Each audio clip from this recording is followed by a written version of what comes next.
Again, good morning, everyone. Ms. Matias, we are live recording and streaming. You may proceed with this morning's public executive review session. Are we ready? Yes. Good morning. This is the New York City Board of Standards and Appeals review session for May 12th, 2026. Please be reminded there is no public testimony during the review session. Please note for the record that Commissioner Shetter is joining us remotely and Vice Chair Shabeta is absent. We will begin with the zoning calendar, new cases, item number 11, 2026-03 BZ, 116 Edgecombe Avenue, Manhattan. Okay, we received proof of initial filing and hearing notices. Community Board voted to approve this application. We received 3 letters of opposition expressing concern about the use and as a result of that, parking demand and increased foot traffic. In addition to that, I mean, one of the 3 letters is from a resident located at 66 Edgecombe Avenue, and asked that the board adjourn today's hearing because this resident and its neighbors did not receive proper notification for the hearing per BSA rule. So I just want to lay out the BSA rule. The BSA rule defines affected property owner as an owner or tenant of record of the subject property, or owner of a real property located within 400-foot radius from the center of the project that we are hearing, which is 116 Edgecombe Avenue. So 66 Edgecombe Street is located outside that 400-foot radius. And the concern that the resident had raised, in addition to the hearing notification, was also regarding the historic district status, and that the building located on this subject site, 116 Edgecombe Avenue, is a contributing structure. So I just want to let everybody know upfront, though this is something I would say later on, is that LPC has reviewed the proposed project and has issued a certificate of no effect. So with that, let's start with the roll call. That is, this is an application for a use variance to convert an existing vacant house of worship located in a historic district, and the building is proposed to be converted from a house of worship to an office use. So the applicant is seeking a use waiver. This is an existing, the existing building is known as Mount Calvary United Methodist Church. It is vacant. It is in a historic, located in a historic district, and it is also indicated in the historic district document as a contributing building. So its congregations have dwindled, and the house of worship has remained vacant and unused for some time. So the applicant, the current owner, is proposing to convert to an office use, and is proposing to include a very interesting concept, and basically a free-floating structure within this vaulted historic building without it affecting any of the exterior structure or its historic facade, and especially its very important and historically contributing rose windows. So this would be office and co-working space, and this is the application that LPC has reviewed. And the church right now it has a cellar, partial cellar, 2 floors, and the proposal will be to create this structure within this vaulted building of a 4-floor, kind of a 4-story structure, and an additional cellar space. So the cellar space is going to be increased. So there will be a little bit underground, below grade excavation that will be happening. Applicant has also received historic tax credit from the state in April of 2025. So there are a few things before I get into the findings I want the applicant to clarify. In the elevation drawings, show the abutting residential use buildings. Show the abutting residential buildings, actually, or whether they're residential or non-residential. Just show the abutting buildings. The existing building has a partial cellar, as I mentioned, and the proposed development will be enlarging that cellar space at a higher elevation. So I want the applicant to confirm that and clarify it in the statement of fact as it was stated in the statement of facts. However, in the statement of fact document, didn't elaborate on that, so please do clarify that. The applicant also conducted it did two as of right options. One is a community facility, and another one is residential use, and the analysis was provided both for in terms of plans and also for financials. So let me just jump straight to the variance application part of the findings. So the first is the uniqueness. The applicant state this is a purpose-built building. It's a 127-year-old structure. And as I had stated, it's a contributing building located in the Durrance Brook Square Historic District. So, and the applicant cites many of its important significant features: vaulted ceilings, the rose windows. But in addition to that, it also has irregular floor plate, sloped floors, and other various heights of sanctuary spaces. So, which makes it, the applicant states that converting these to residential use becomes problematic because of the inability to provide light and air to the interior of the site. This building is almost a full lot line building. And because of its historic windows and the masonry structure, it further limits providing any ability to provide any additional light and air from the two street frontages that this site abuts. It's a corner lot. Similar with the community facility issue was more of the fact that they did try to market this site and failed, and it was the interest, they were not able to secure the interest from community facility providers apart from and I think those who do performance-based. So and I would say typically we see community facility development happening not as a speculative development. It is in some ways a kind of a purpose built. So I definitely think the information that the applicant has provided establishes the uniqueness. In addition to that, the applicant also provided a uniqueness study, and I was very satisfied with the uniqueness study that was provided. And it also reviewed other churches that were converted to residential use, and the applicant went through the advantages and disadvantages of each one of the sites and relation and how it affects the subject site. So I think all of this analysis was very thorough, very helpful. And I come to the conclusion that, of course, this is a purpose-built building that has a 90% lot coverage with narrow shafts in lieu of yards, which makes it impossible to build residential use because of the lack of light and air issues.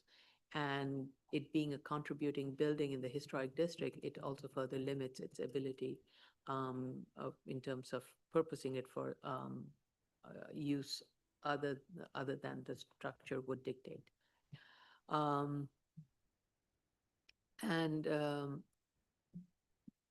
So applicant has demonstrated the obsolescence of the existing structure, and I'm satisfied with the thorough uniqueness study and the comparison study that has been provided.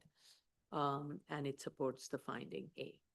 So with regards to finding B, I will ask Commissioner Otley Brown to weigh in on it, but so far what I noticed was that the applicant has used Marshall and Swift.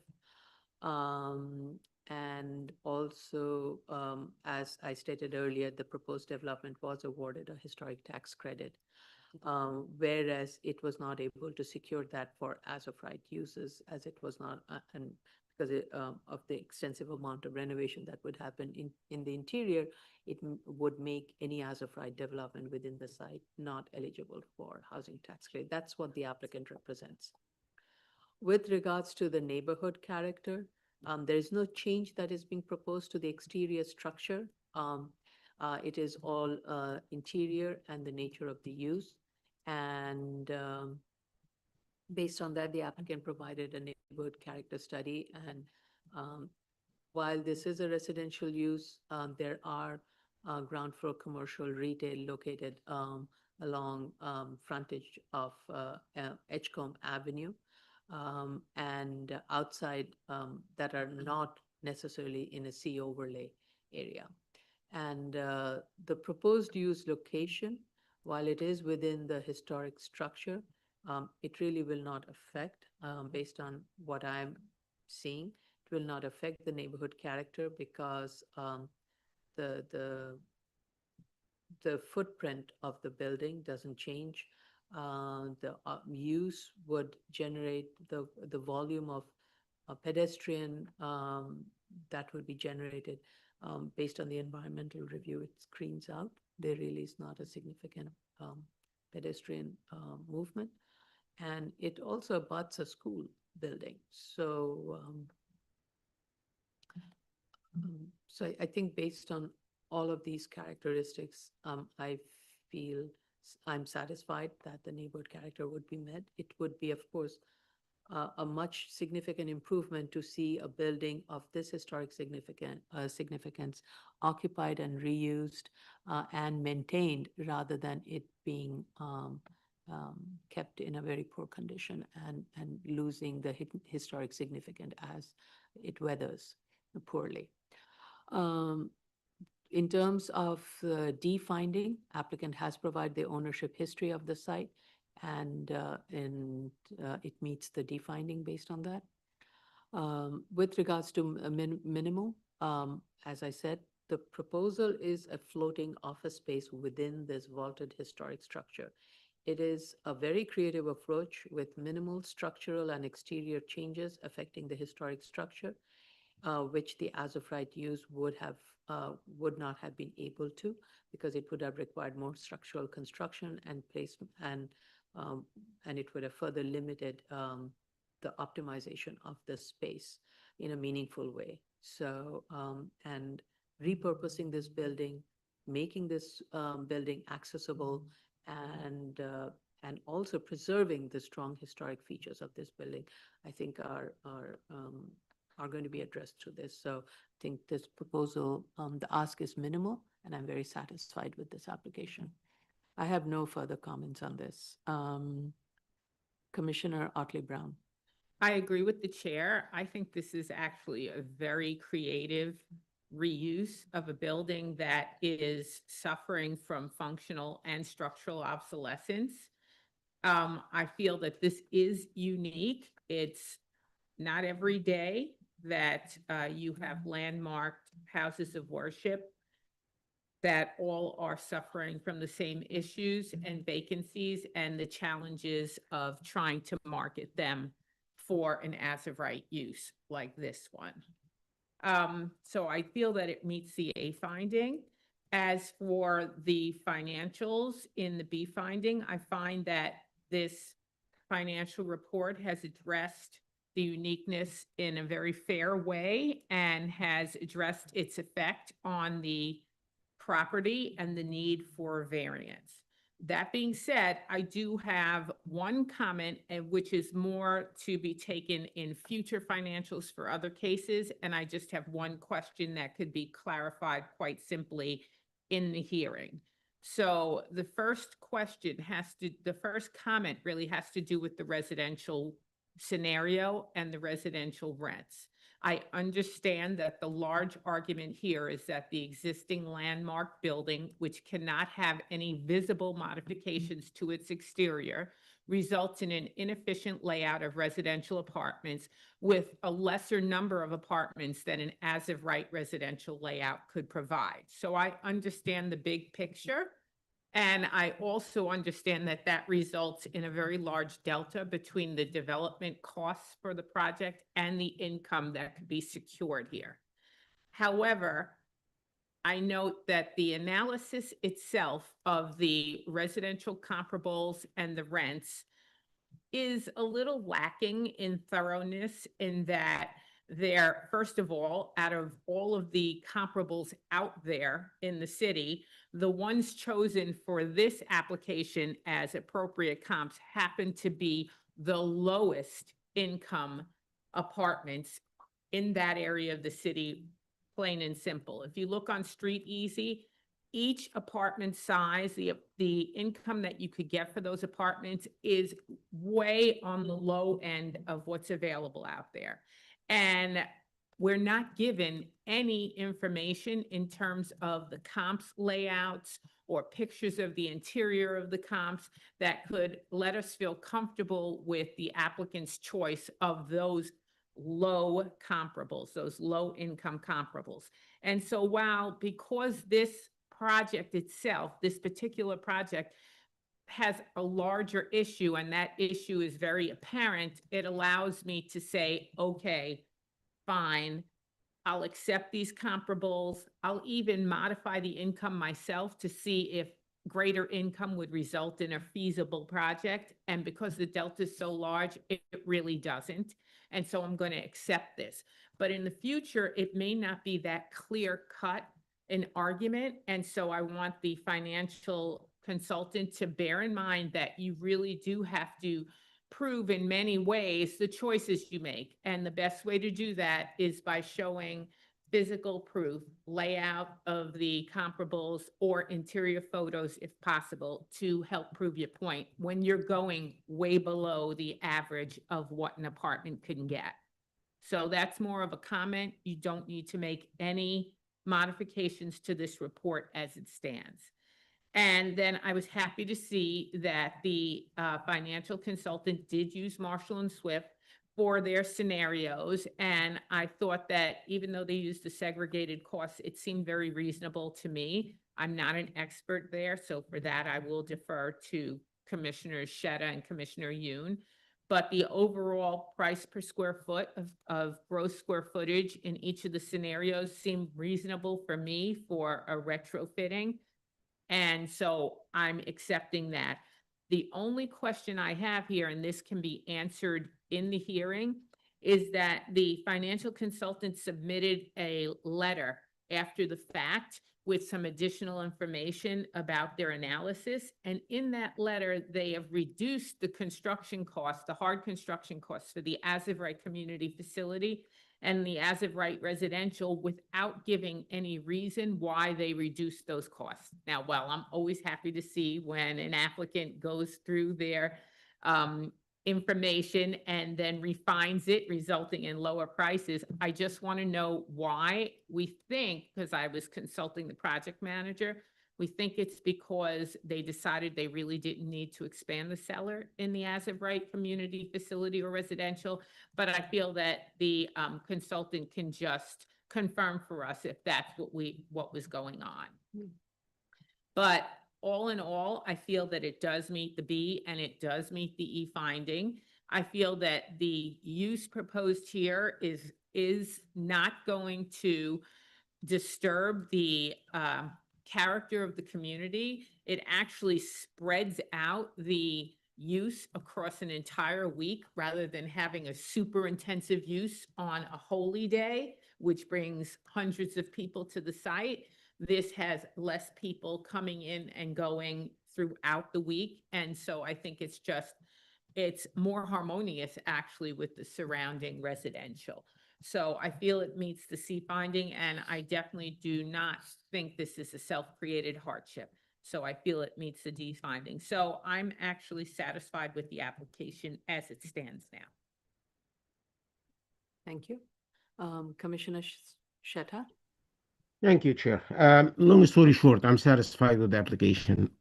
Regarding the financials, I'm satisfied with the figures for the cost per square foot for the different scenarios. Uh, I also wanna say that I do believe that this building is strongly unique and it's obsolete, but from functional perspective, not from structural perspective. I hear Commissioner now Atlee Brown indicating that the building suffers from a structural obsolescence. I don't think this is the case. The applicant actually submitted a letter from a structural engineer indicating that the building is structurally sound. So I don't think it's structurally obsolete. Uh, in general, I do believe that the project meets the findings, the five findings for a variance. I believe the ask is very minimal, and I strongly support this project. Thank you. Thank you. Commissioner Yoon? Thank you. I also agree with everyone. I found it to be a very thorough and well prosecuted application. I think obviously the historic tax credits are a large factor in the project's viability. And so the creative design solution to be able to add floor area without impacting the facade or the windows is successful in achieving basically the need to preserve the envelope while creating a viable economic proposal. I had a couple of minor questions on the financials. One question was in the segregated cost, I didn't see any line items for millwork for baths and kitchens. This actually would add cost to the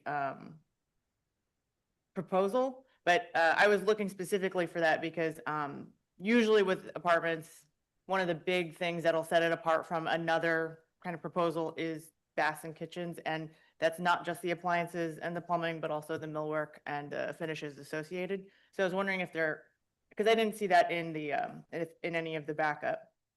I also thought the resi comp seemed extremely low, given that this is a new renovation in the as-of-right scenario, a new renovation in a beautiful historic structure. I've seen condos in Brooklyn that are in former churches that go for way higher prices because they're in a unique structure. It's beautiful.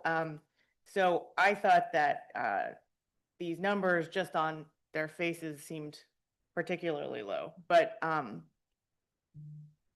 agreeing with Commissioner Atlee Brown, I don't think that changes the finding here. I think the finding is met. I think that the argument that the stained glass windows are part of the structure's contribution to the historic district and that adding operability for residential would be either impossible or very, very expensive. I think that all makes a lot of sense. And then one thing about the comments from the neighbors about parking. So the nearest commercial district at just the other end of the block is C14. And this proposal, based on a quick look at the zoning analysis, this proposal would definitely screen out of any parking requirement because this is a very transit-rich neighborhood. So I just want to make it clear that if this were in a commercial district, C14 as of right, this particular proposal would not have a parking requirement as from my quick analysis. I am satisfied with this application and that's all I have. Thank you. I think all of you put in very good comments and yes, and picking up on the C14 proximity and the commercial parking requirement. I think I just want to go back to, I see Commissioner Sheta's hands raised. Okay, Commissioner Sheta, do you want to add anything? Yeah, thank you, Chair. I just wanted to mention something. I have one of my comments saying that the existing condition plan does not have details of the floors, the different floors. The reason I actually did put this comment initially is that existing plans was resubmitted, but they did submit the modified sheets only, and the modified sheets were actually the first two single line layouts for the building.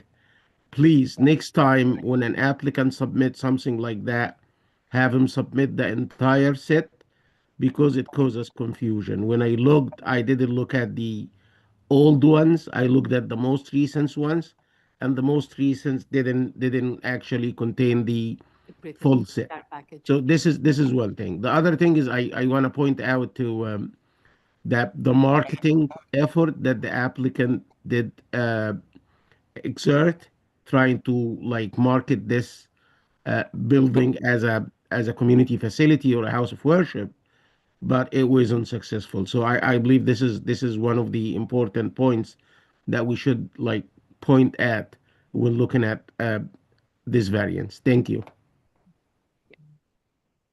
Um, Any other questions or comments on this? Thank you. The next, I did mention that we did get the LPC. So there are environmental issue. Ms. Benke, I just want to get from Ms. Benke, any Sure. outstanding? We also this morning got the archaeological LPC sign off, so there's no more open LPC items, and we have an open hazmat review. The DP requested an updated phase 1 from the applicant to continue the review. Okay. All right, thank you. item number 12, 2026-04BZ, 834 East 233rd Street, the Bronx. One sec. All right, we received proof of initial filing and hearing notices. Community Board's Land Use Committee was scheduled to hold a hearing yesterday. And so the applicant can update us on the outcome of that meeting, and the full board will be meeting on this particular matter on May 28th. This will be heard at their full board hearing on May 28th. So this is a special permit application pursuant to zoning resolution section 73-163 to permit the operation of a gasoline service station with an accessory retail use. This is a corner lot which consists of 2 tax lots, and I believe the applicant is proposing to convert it into one tax lot 41. It has been part of a BSA jurisdiction as part of GCL 36, and then special permits. So the applicant is proposing, as it stands today, it is a gasoline service station with auto body repair. Applicant is proposing to remove the auto body structure and replace it with a convenience store, which would be accessory to the existing gasoline service station. So in terms of access points and placement of the curb cuts, they're not changing other than one of the curb cuts is being increased in width, which would be located along Bussing Avenue. But in terms of the operation, no other significant changes is proposed. So 8 parking spaces are proposed with including an ADA parking space. So on the plan, I need the applicant to indicate the proposed width of the pedestrian path along the convenience store. Add a note that the proposed width of the pedestrian pathway shall be kept clear at all times and shall maintain the minimum width of as it would be indicated on the plan. I think it is 5 foot the way it is looking, but measure it and indicate it on the plan, and whatever the measured dimension is being indicated, that should be in the note.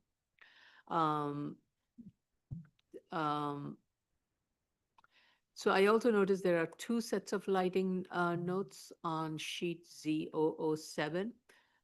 So that can be confusing. So use the most up-to-date lighting notes that BSA requires, and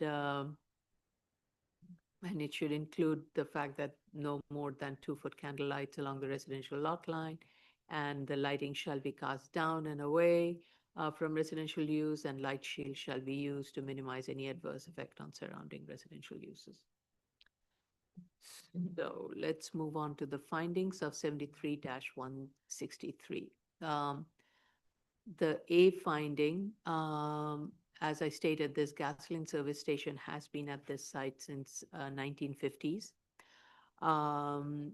And in addition to the existing gasoline service station, the proposed convenience store that is being proposed would be more consistent with the commercial retail use located along the frontage of East 233rd Street.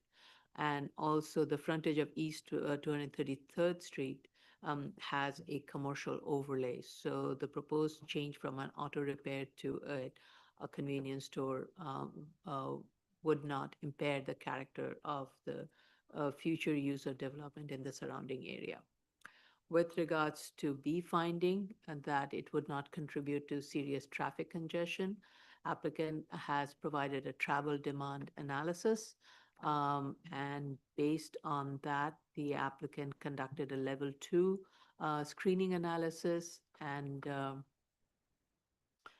based on the analysis, it seems there won't be any further analysis that will be requirement based on the applicant's report. So as I've stated earlier, that this is an existing gasoline service station with an auto repair facility that has been operating at this site.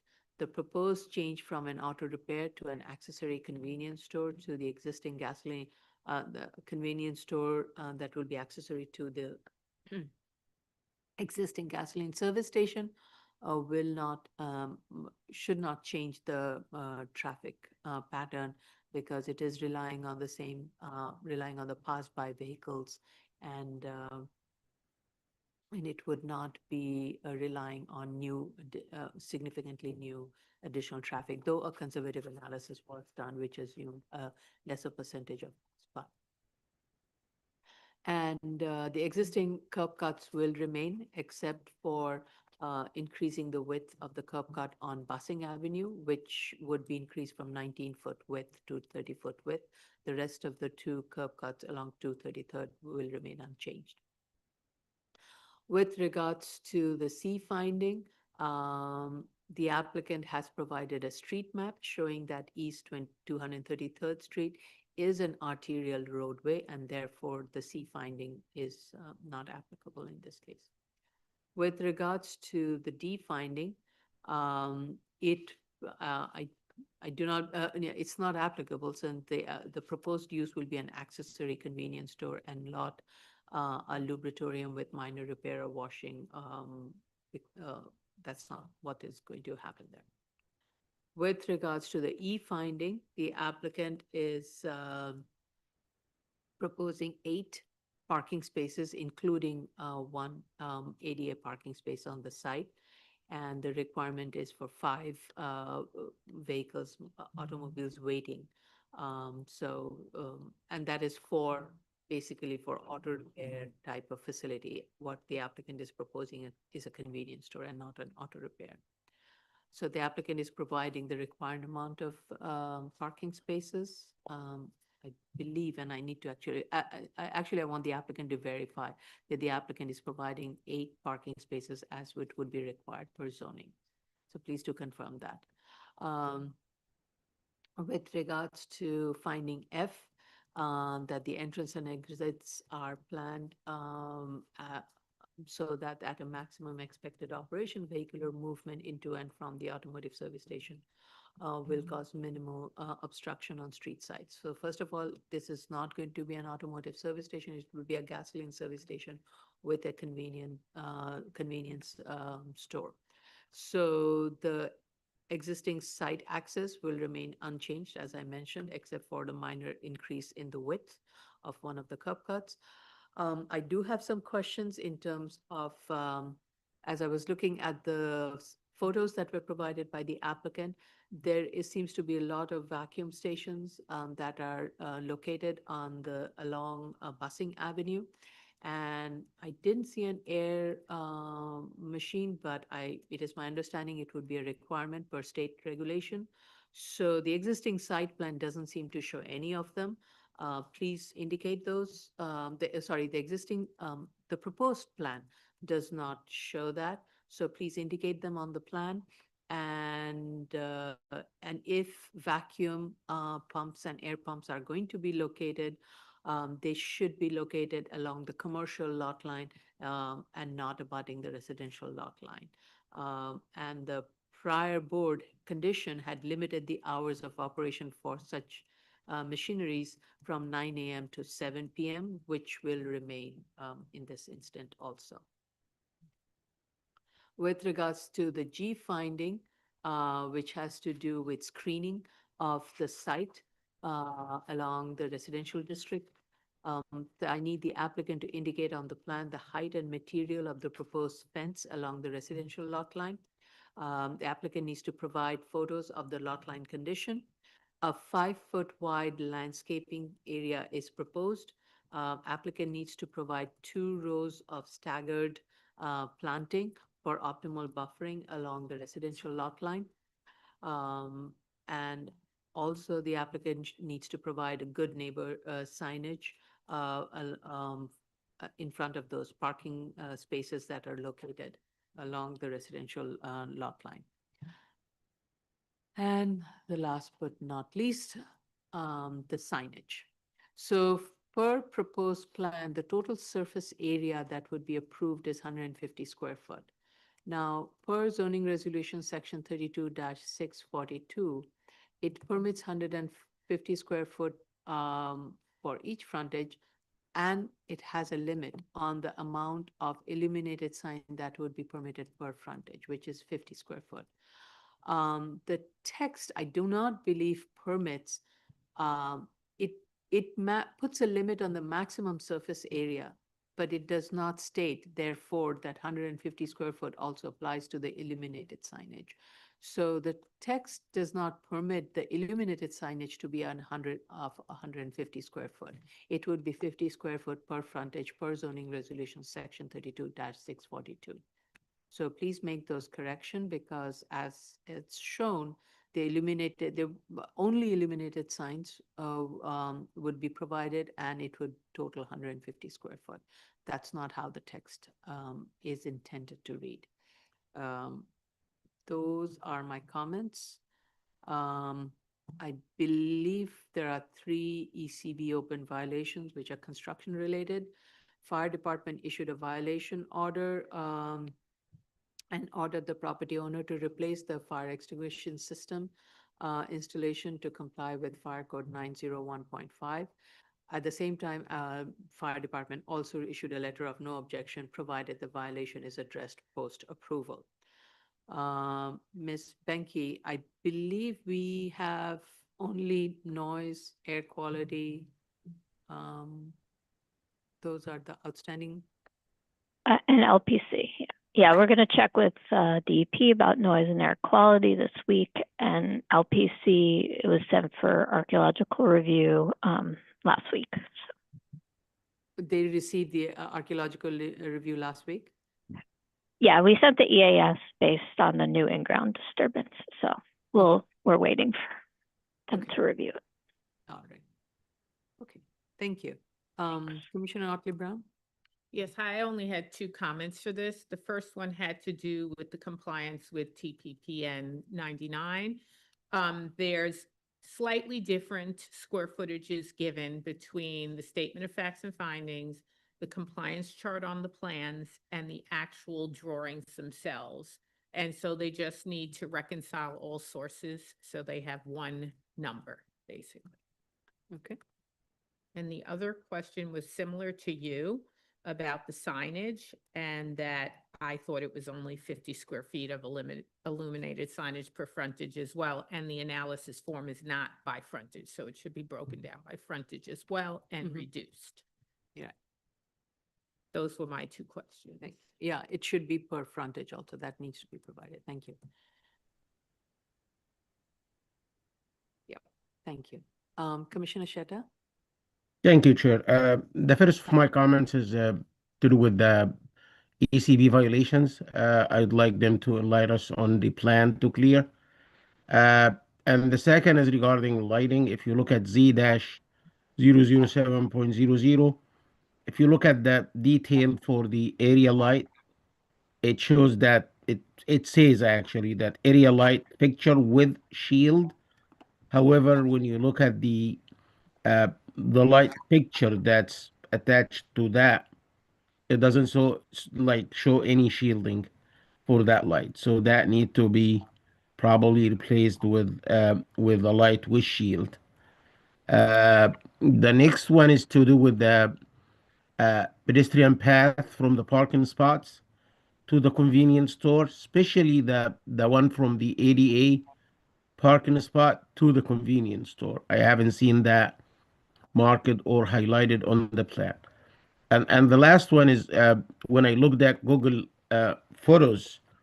If you look at photos from 2019, you're gonna see two activities um, occurring on site. One of them is flat fix, and the second one was Yohol business.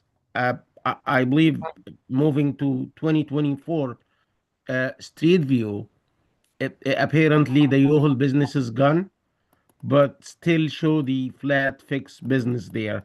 I understand it's a new application, probably it's a new operator as well, but we want to get an assurance from the applicant that these two activities or whatever this grant is going to permit, if any, it should be like stick to. So we need an assurance from them that it's not going to be like any additional uh, activity taking place on site. Thank you. Okay, thank you. Commissioner Yoon? Thank you. I had similar comments about the signage. The vacuum and air machines need to be located on the proposed site plan.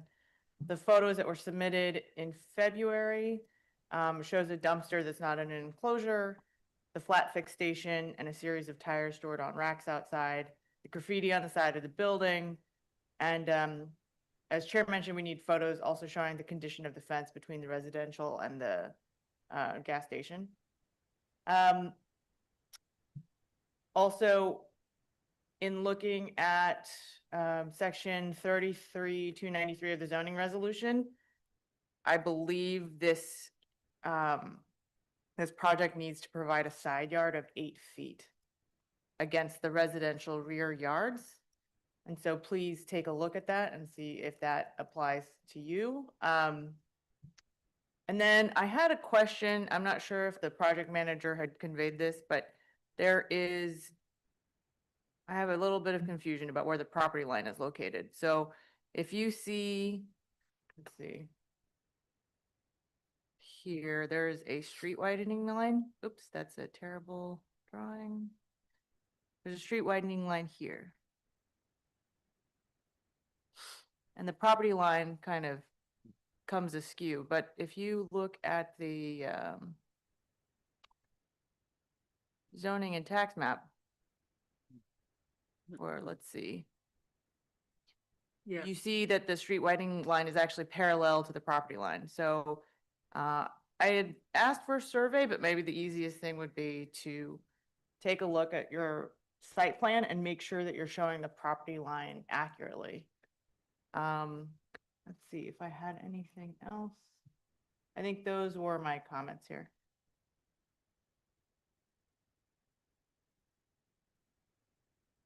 I think one of the earliest action that the board had taken on this project was a GCL. So Mhm. I wonder if that would have a survey, and if there has not been any change, that could be I mean, in honesty, I found a survey on DOB Now, which seems to be consistent with the tax map, but I think maybe the easiest thing is for the applicant to clarify and show the Yeah. property line accurately on your site plan. Yeah, that is quite a bit of departure with scale, as Commissioner Yoon would like to see, right? Yes. Okay, any other questions or comments? Good. Let's go to the next case then. Item number 13, 2026-05BZ, 312 Fingerboard Road, Staten Island. Okay, this, we received proof of initial filing and hearing notices. Community Board has voted to disapprove this application. Concerns related to the site's location, which is located at the corner, and we received a letter of opposition also. This is an application for a bulk modification, bulk variance pursuant to zoning resolution section 72-21 to permit the development of a single-family home contrary to the underlying bulk regulation. So the applicant is seeking, this is a corner lot, and and this has 3 street frontages. So therefore, 3 front yards would be required. One along one along the Narrows Road South, Fingerboard Road, and Cleveland Alley. So the requirement would, that's one of the requirement. In addition to that, this is it's an irregularly sized lot. So also the subject site has a lot area that is less than what is permitted pursuant to the underlying zoning. Zoning requires a lot area of 4750 square foot. The existing lot area is 2,543 square foot. Also, this is a somewhat of an unusual configuration. The zoning lot is set back 18 feet from the curb line of Fingerboard Road, and it is partially located within the street widening line of Fingerboard Road. So it is not clear from the site plan the distance of the street widening line from the zoning lot line. So that should be clarified. So, as I mentioned, this is a new construction. This is a vacant site. Applicant is proposing a new 2-story plus cellar, 1-family detached residential home. And the applicant is seeking a reduction of one of the front yard depths located along the Narrows Road South.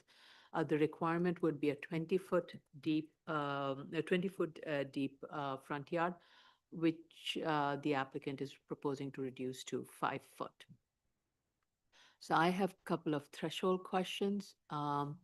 Does the site qualify for zoning resolution section 23-334, which is modified side yard requirement for existing narrow zoning lot?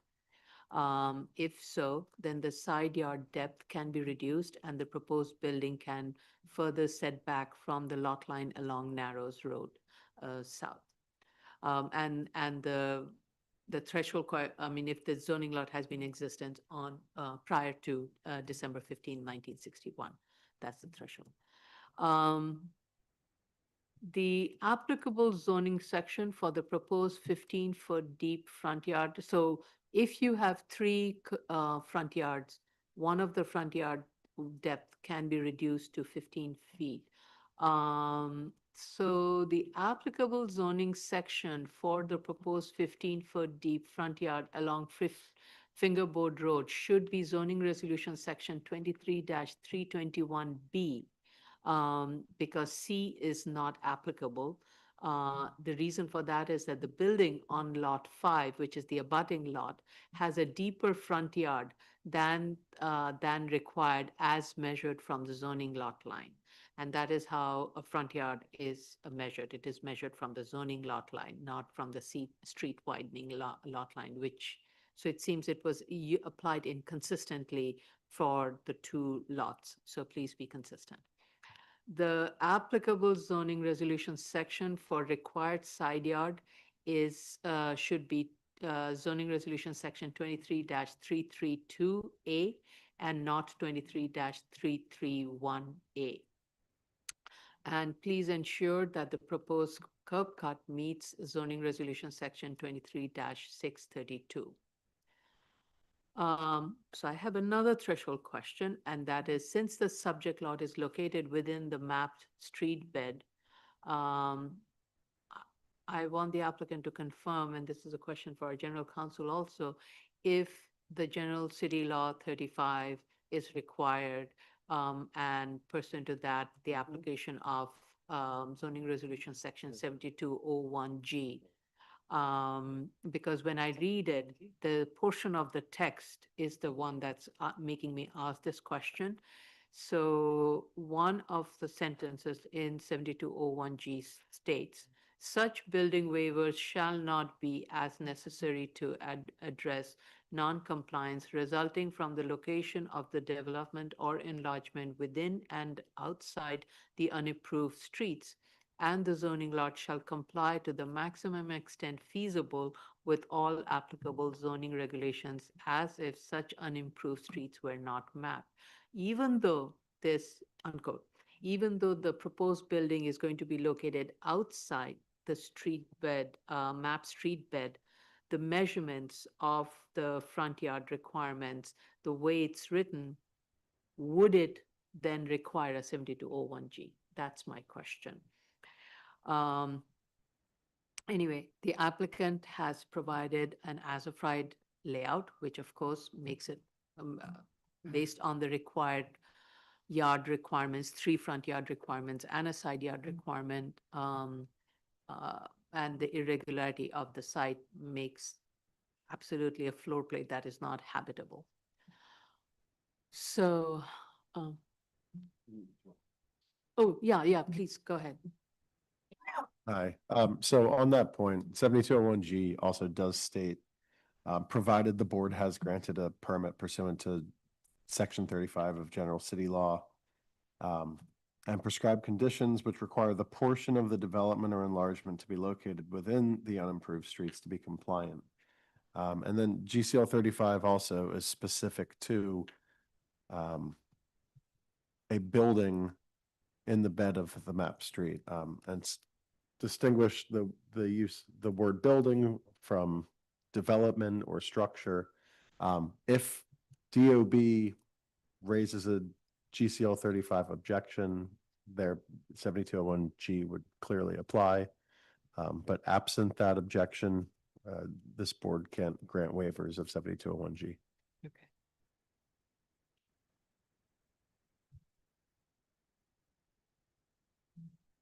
Okay. Thank you for that clarification. So let me then start with the findings of 7221 uniqueness. So this is, I'm satisfied with the study that has been provided, and based on the information provided, especially it being a vacant, it being a corner lot with 3 street frontages, would make an as-of-right development infeasible, as has been provided by the applicant. And so the uniqueness has been met. I just have one comment, and that is please make sure that the subject lot area is consistent throughout the document, because there are, I see different numbers being cited. In the vacant lot study has a different lot area requirement. So I'm satisfied with this uniqueness study that's been provided. A financial analysis is not required. With regards to C finding neighborhood character, applicant has provided a front yard study located, the building's located along Narrows Road. And the study shows that the depth of the front yards vary from anywhere from 8 foot to 36 foot. But I would say that these sites that are located along where, unlike the subject site, these other sites are much larger than the subject site, and majority are interior lots. So they do not need to provide multiple front yards. Only one front yard is required. And it being many of these being very large sites, deep sites, the providing of required front yard of 20 foot is very much possible and has been provided. There's only I think the applicant only identified one corner site within that study area. And even that is a very large site. It's a 6,000 square foot lot area compared to the subject site, which is less, which is 2,700 plus. I would say the placement of the building is well thought out. It maintains the wider front yard along Fingerboard Road and a narrower one along Narrows Road. However, because of the unusual configuration of the lot, The proposed building would set back about 33 foot from the curb line along Fingerboard Road, which is 18 foot from the curb cut the lot is located, plus the remaining 15-foot deep front yard that is being maintained along the Fingerboard Road. So I'm very satisfied with this application, with it meeting finding C. With regards to self-created hardship, the applicant has provided an ownership chart and it meets finding D. With regards to the minimal, the applicant has demonstrated that this is the minimum variance that is needed to develop an as-of-right use that is permitted on the zoning lot. So I am satisfied with the submission. Commissioner Otley Brown? I'm very satisfied with this application and I have no additional questions. Thank you. Commissioner Sheta? Same here, Chair. The only thing that I haven't seen sections in the submitted proposed set was just one exception. Section BB, I believe this is drawing A-108.00. And yeah, I'm sorry, there is another section actually, AA. Yeah, I did miss that. So I withdraw my comment. Thank you. Okay. Thank you. Commissioner Yoon? Thank you. I had the similar comment about whether GCL 35 and 7201G would be required here. I'd like for the applicant to take a look at whether or not these stairs that are proposed are considered a permitted obstruction in the front yard according to 23-312H. So if you could take a look at that and please discuss whether or not the stairs that are proposed, which are quite tall, are considered a permitted obstruction. Can you refer to section number? 23-312H. Okay, I had a question about the D finding that's for the board. Mhm. There was common ownership with lot 5. And I didn't think there was much discussion about why that common ownership wouldn't have permitted an as-of-right development more than if you merge a site, you'd still end up with only one as-of-right development. I thought that wasn't actually well described in the narrative. I think lot 5, okay, they can explain. Lot 5, how old was the building? I think the building in lot 5. It may have pre-existed. I just didn't think it was Right, addressed at so all. It was. Somewhere I read it that the subject lot had a residential building before the road was carved out for the Narrows Road, that whole highway. So there were two separate buildings that were existing on the previous lot before it was, I guess, When the Staten Island Expressway was created, right. they right. then carved I up was the site. thinking of the name, yes. So prior to the creation of the Staten Island Expressway, there was a building on that site, and then the Lot 5 always had its own building. So, yeah, so the applicant can clarify that. There's a lot 5 has a CO from 1942. So it has always been a separate standalone. Perhaps there's Yeah. it appears there's an NB from 1941 and a CO from 1942. There might be a CO from 1962, but it's not pulling up anything. Yeah, I guess it just, the description, the narrative and the statement of facts talks about the damage map Again. from the creation of the expressway. And it talks about how the current owner obtained the site in an auction, but doesn't actually address the common ownership for 17 years and whether or not, I think it should just be, usually we ask them to explain a bit more why the common ownership would not have benefited the site towards two as-of-right developments. Yeah. Let's see, and then the other thing I wanted to mention, in the B finding, since it's not applicable, the narrative portion here really should be part of the A finding discussion. And then a little nitpicky thing, there's no title block on or there's no letterhead. It's always helpful for us when we're digging through lots of files to know who's writing the report. Then I had question. Okay, so on the, you can't see it, hold on. Stop share, let me share. Preview, okay. So on the plan, you can see that there is outside of the property line, there's a grass area that's 3.35 feet wide.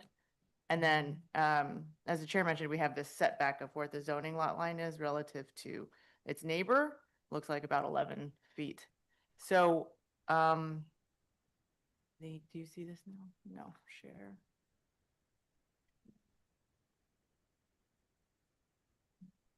Okay.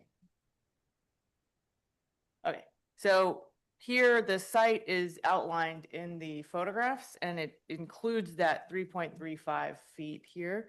And it also, when you get to the front on fingerboard, it also includes up to the sidewalk. So please update the photographs and show more accurately where that lot line would be. And then as regards the Narrows sidewalk, the sidewalk is also very narrow on Narrows. And so I think that as part of this application, the plan should propose removing this grass area and adding more concrete sidewalk here.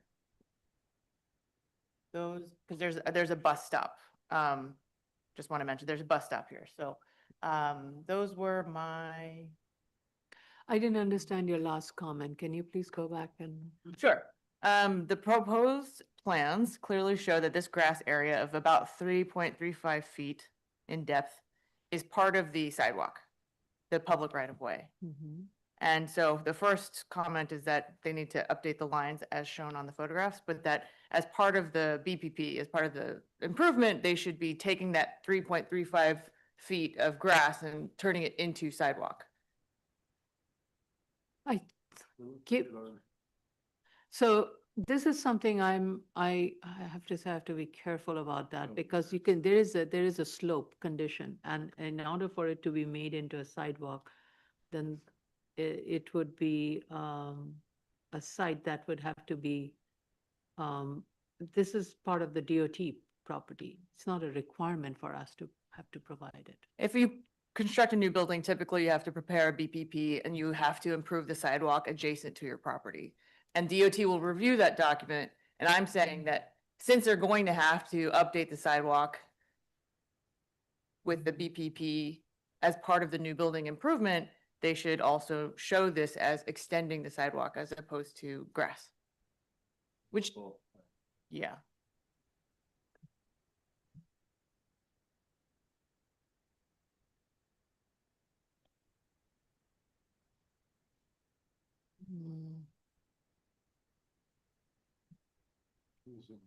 Yeah.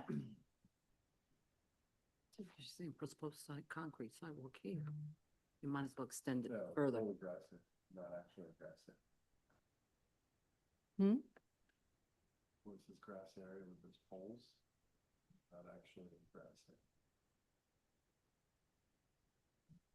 I took it to mean that this part of the site was, maybe that's for them to clarify, but this sidewalk looks quite narrow as it stands. So, and right now it's showing a 7.65 feet wide, which seems about what's here.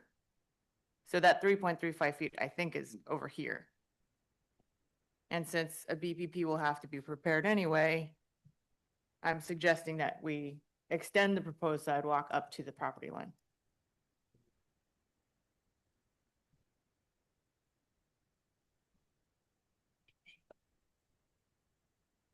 Commissioner Sheta?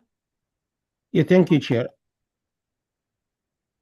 I just looked at the sections that I spoke about and I withdraw my comment regarding. I don't believe the way the section is shown is compatible or consistent with the plans. Neither the first floor or the second floor. I believe it's missing the balcony there. It's not shown in the section. This is one thing. The other thing what caught my eyes is if you look at the elevations and the sections, I'm not sure if what is proposed below grade is a cellar or a basement, and whether that should be counted as a floor area or not. Commissioner Yule, can you take a look at that and check it. You have much more expertise than me in this area, but I do believe it's a basement, not a cellar. I did look at that because my earlier comment about whether these stairs are a permitted obstruction, I think hinges on whether it's a cellar or basement. And without getting into all of the technical details, it's really close. It's right, it could be, depending on where the ceiling is, the finished floor is inside of this lowest level. It could be one or the other, but the way it's drawn, I think I calculated it still as a cellar, but it's right on the line. And I think that part of my comment about whether this is a permitted obstruction will require the applicant to take a closer look at whether this is a cellar or a basement. Okay. I did take a The quick answer look is and basically, I don't know, and I want the applicant to confirm that. yeah, that's fair enough. Thank you. And if it is a basement, then there's an increase in floor area, Yes. which would be an added waiver. So should we proceed to approve this project, we would have to make it very clear that that space is a cellar space and shall not be used for sleeping or habitable purposes. Yes. Thank you.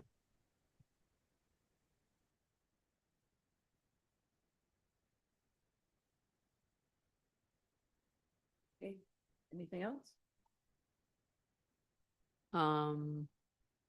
No.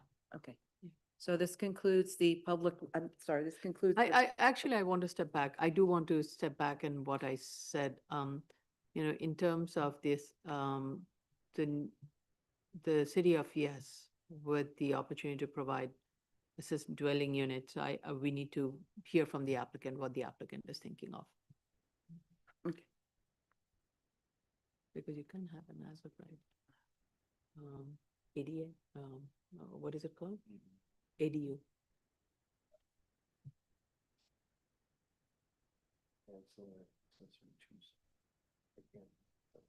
Right. Can't beat something. No, it has to be answered to the existing, to a building. I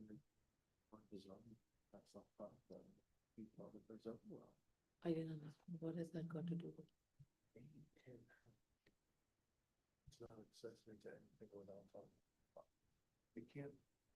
We'll talk about later. I don't think. Yep. We done? Yeah. Okay, this concludes the review session for May 12th, 2026. We'll resume in, do you want to do 10 minutes, Madam Chair? Yeah. It's 11:09, so 11:19. Or 20, 11:20. Mic's off.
Okay, good morning again, everyone. We're about to proceed. Commissioners, please ensure that your microphones are on. Microphones on? Okay, Ms. Matias, we are live. We are streaming. You may proceed with today's public hearing. Good morning. This is the New York City Board of Standards and Appeals Public Hearing for May 12th, 2026. The first item up is 2026-03BZ, 116 Edgecombe Avenue, Manhattan.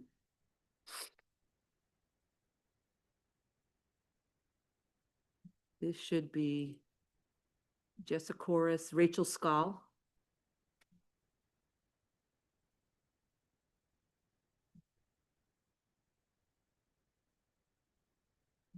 And Rachel's the lead on.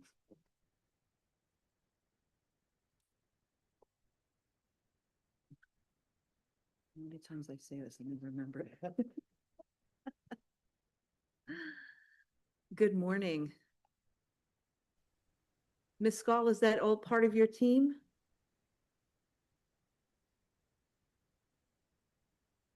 It looks like we are missing Javier Martinez, who I think is. Yeah. Just let me know for the record that Commissioner Shedder is joining us remotely and Vice Chair is absent for this hearing. Okay. Once Mr. Martinez is here, we will swear you all in. Ms. Scull, is that all part of your team? And then I'm not sure if Ignacio Lamar or Kevin. We are missing Javier Martinez, who I think is. Yeah. Just let me know for the record that Commissioner. What is? Could you turn off your YouTube in the Somebody turn background? off the YouTube. Vice Chair is absent.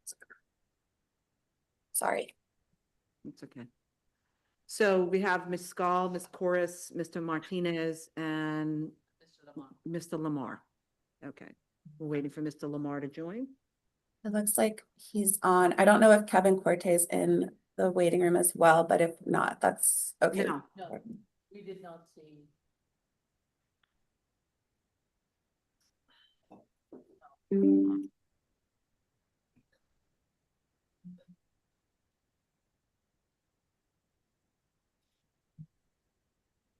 Waiting for him to put his camera on his.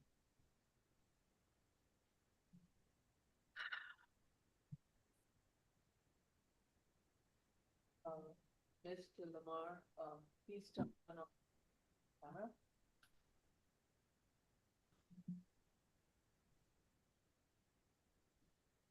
Does Mr. Lamar need to be sworn in?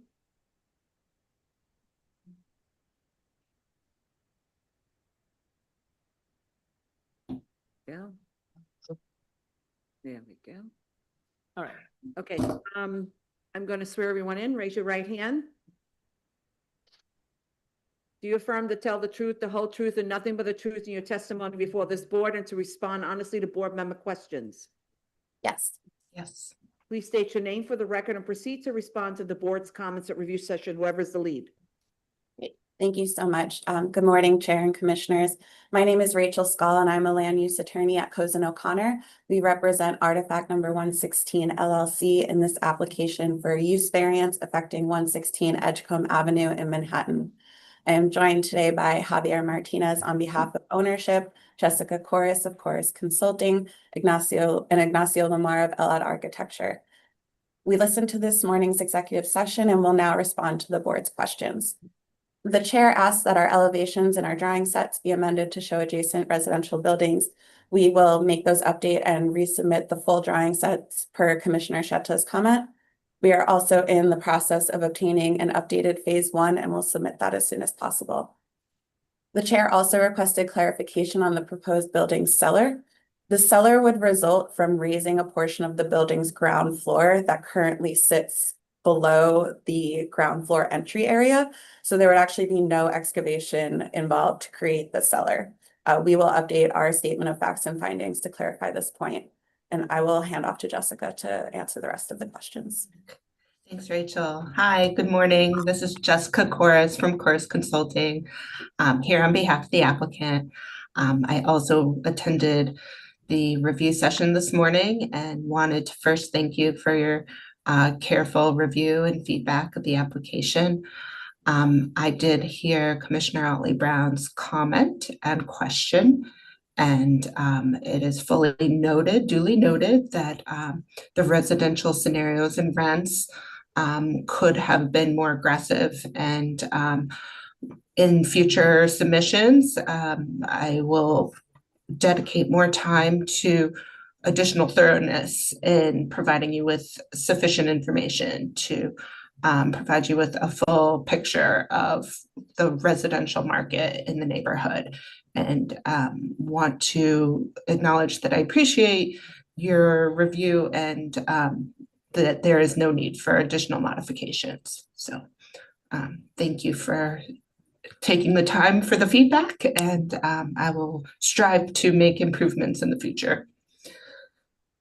The question regarding the reduction to the hard costs, there was some confusion there. I apologize for the confusion, and there was a change to the hard costs. My understanding that it was related to the seller scope and associated construction, and I agree it doesn't materially change the overall feasibility conclusion here. So again, thank you for your review, and want to, I think that that's the only two items, and if there's I have a anything further. question Oh, sure. about millwork. The mill, Commissioner Yoon, I'm sorry, of course.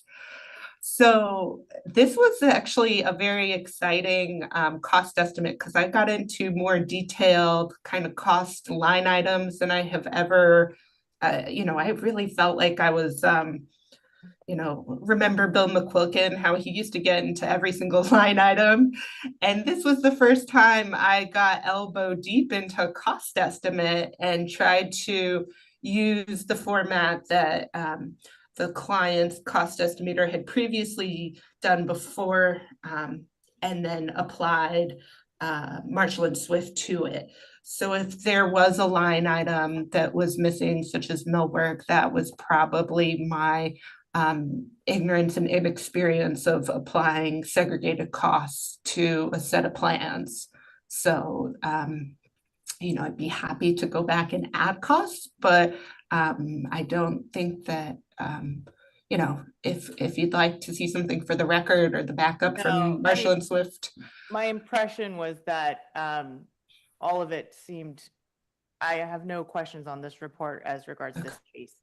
When I look for costs sort of as a rough guide, number of units, the cost goes up and down significantly if you go from more studios to less 3 bedrooms, for instance, because of the number of kitchens and bathrooms, because those are expensive additive costs when you're evaluating the cost of a residential building. So I immediately thought, surely there will be these, costs in here because you have 16 units, you'll have these, kitchens and bathrooms. I saw the appliances, I saw the plumbing fixtures, I just didn't see the millwork. So it's more just the way I think about it. When I used to develop affordable housing units, we look for those costs, because those are really what can kind of sway the overall construction cost when you're talking about number of units. So that's just where I was thinking, if that makes sense to you.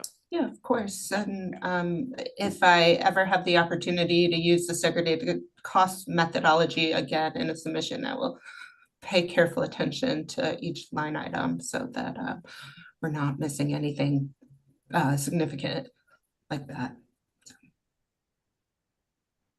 Okay. Any other questions or comments? No. Let's then go to the public.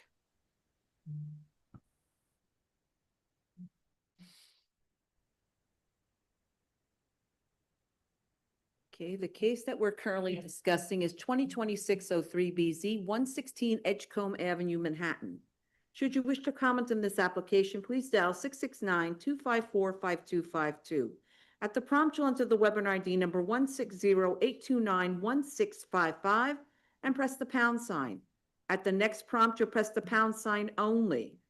Once you're permitted in, you'll press *9 to raise your hand, *6 to unmute as you're calling in from the phone. And if you're in the Zoom room already and wish to participate in the comment, then please raise your Zoom hand, which is the little hand at the bottom of your computer screen. Once you are recognized, you'll have 3 minutes in which to comment.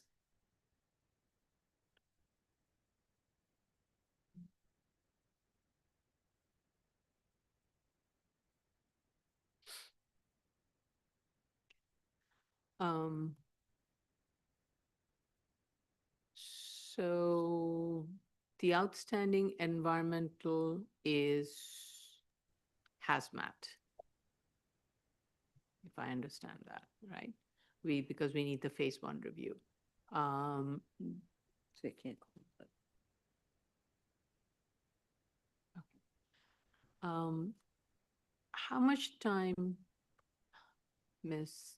Scala, you will need to make these updates? I think we could have everything to you guys probably by the end of next week. Yes, environmental for sure. Did you hear that? I'm Go sorry. ahead. Sorry, I'm sorry the thing interrupted you. go ahead. Timer. Please state what you were saying because the alarm kind of came in the way.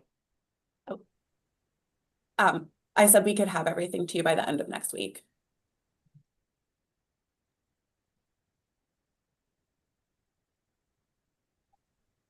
Ms. Benke, can you give me a rough timeline as to what are the outstanding elements and how much time?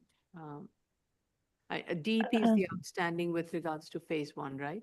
That's the only. Right. Once we get it, I mean, hazmat reviews sometimes take 5 weeks, so Okay. that would lead us to July. Okay. Yeah, for July 13th, it would be 6/25 submission. July 27th, yeah. Rest of it. And based on the hazmat review, would it require any changes to the plans? Would note needs to be added? If anything, like 1 note, maybe. My recommendation, nobody called in. My recommendation will be that we close it and we keep the record open for you to make a submission. But I would say instead of you submitting prior to the hazmat sign off, it would be best if we tie it all together and submit. And so let's work around that, and we will schedule a decision date based on when the hazmat has been signed off. So which it seems July, but if it can be sooner, I think it would, we'll just have to coordinate, please coordinate with. Yeah, if there's testing required, it could be later, but I don't know what DEP is going to say about the updated phase 1. Would they put an E designation? Will that change the time frame? Possibly, that's another option. Okay, so why don't you work closely with Ms. Prenga and with Ms. Benke? Because that's the only outstanding matter. And without the secret sign off, we cannot vote on the application. Great. Okay. All right. Motion to close. Chair Shonda, Aye. Commissioner Otley Brown, Aye. Commissioner Sheta, Aye. Commissioner Yoon. Aye. Okay. And you will need to revise the plan and statement of facts. Thank you. Okay. Thank you very much. Thank you. Thank you. Item number 12, 2026-04BZ, 834 East 223rd, East 233rd Street, the Bronx. I see Eric Plotnick.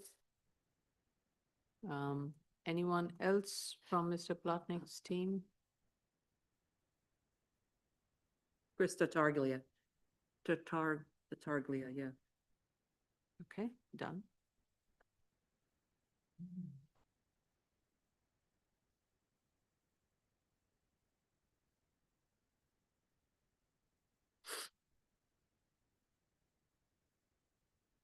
Sir.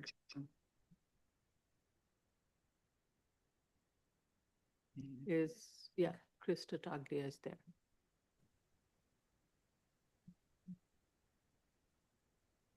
Okay, anyone else, Mr. Palatnik, that should be here? Nope, that's everybody. Okay, raise your right hands. Do you affirm to tell the whole, the truth, the whole truth, and nothing but the truth in your testimony before this board and to respond honestly to board member questions? I do. I do. Your name for the record and proceed to respond to the board's comments at review session. Good morning or good afternoon. This is Eric Palatnik, and I'm here with Chris Tartaglia, and we're proud to be representing Bill Wolf Petroleum. As your board noted, we were at the community board last night, and the application was unanimously or well supported at the land use committee. We attended your review session, and if it's okay with the board, I would like to share my screen. If I could pull up the correct screen here. There we go. And the board raised the questions during the hearings about the condition of the site, which we'll speak to. You raised questions about pedestrian access and signage, which we could speak to the signage in a second, but I'd like to go to Commissioner Ewan's comments, which we think were the most important ones to be addressed here. After reviewing Councilman Ewan's comments, where you had indicated, Councilmember Ewan, that you had believed that we were subject to, if I could just Commissioner Yoon. Yoon, I correct me, I apologize. You had indicated that you believed that we were subject to section 33-292 of the zoning resolution. 293. 293. Okay, so that is in fact the correct section that we are required to comply with. We confirmed that during the review session.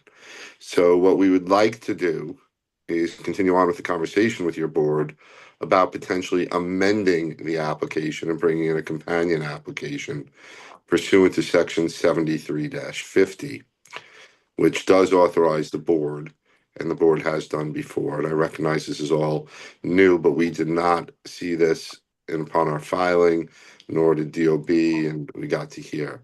So where we are is to go back to the site plan, which I think is probably most appropriate to be looking at.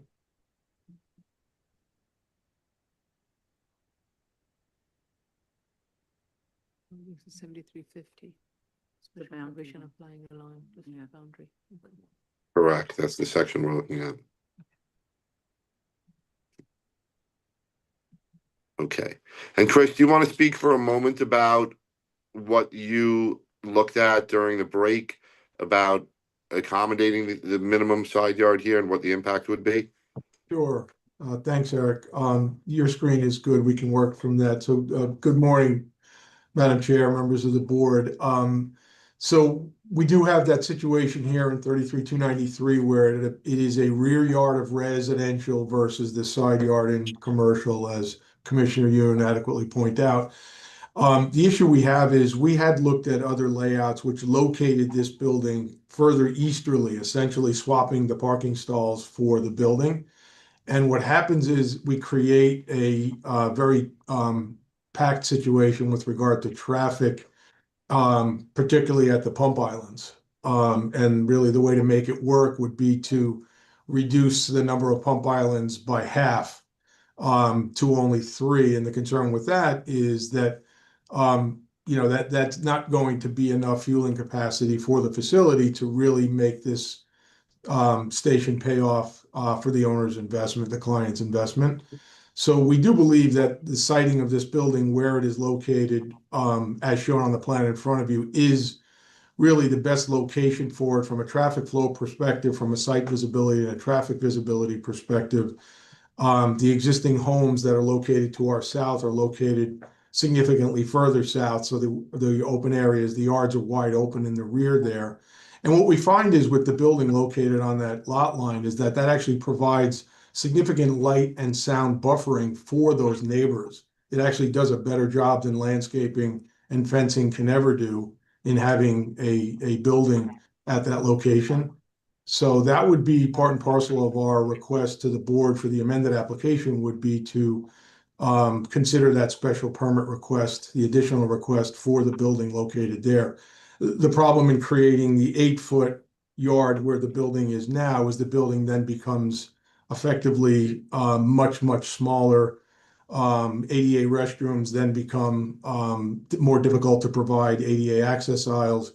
And again, similar to the discussion of the reduction of the pump islands, the multi-million-dollar investment that it's going to take to build this facility simply wouldn't pay off in a building that is 30 or 40% smaller than currently shown. So that's a little advanced information in terms of what our justification would be with that request. So it would be finding 73-52.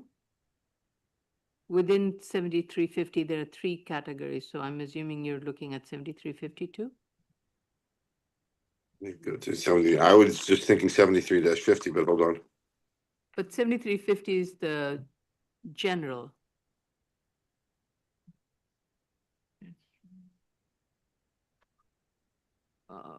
No, no, it would not be 70. No, 7350 is not the general. 7350 is actually the section.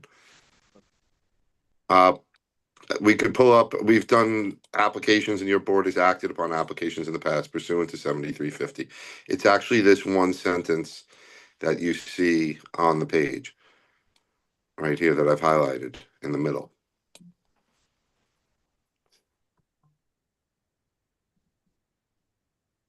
And we could provide the board at a later point, we could brief the board with additional information when we make our submission to show you we recognize the impromptu nature of this discussion. Okay.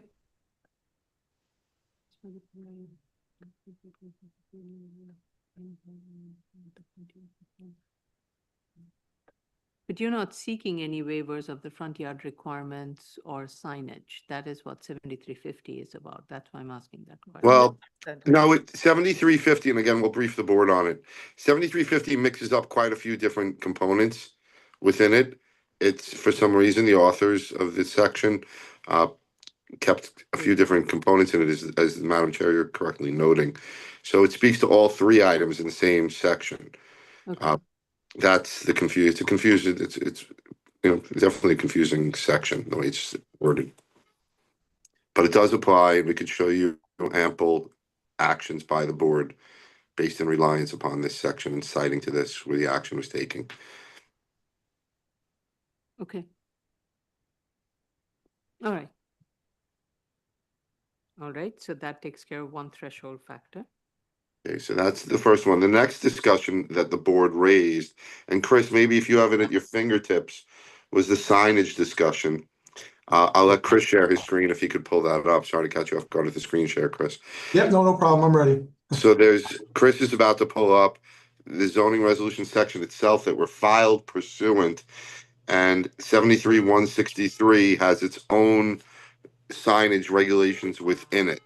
And the signage regulations specifically cite to the amount that's required that Chris is designed to.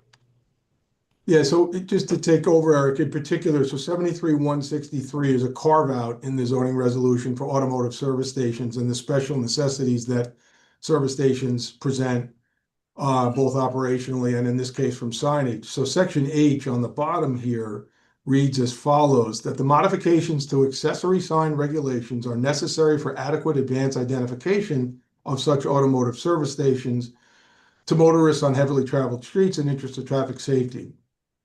They go into, in no event such signs project across a street line by more than 4 feet, which we don't have any projections.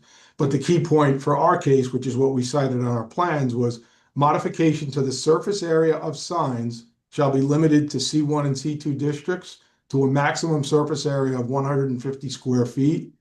So these jump over the signage regulations that several of the commissioners had mentioned in 36-642, noticing and recognizing that there's special provisions for service stations with the price signs that have to be placed for the price of the fuel. So our plan is in compliance with that 150 square feet in total, not broken down by frontage. Okay, so fine. Even if it's in total 150 square foot for the 150 square foot per frontage, it is only talking about the total surface area. It is therefore, I don't think is saying that 150 square foot is equal to 150 square foot of illuminated It is basically saying you're allowed a maximum surface area of 150 square foot, but of that, only 50 square foot will be permitted illuminated. And I think the way the text would read, if I'm reading it correctly, is it would be 50 square foot frontage. So you'd be allowed 100 square foot of illuminated signage on the zoning lot.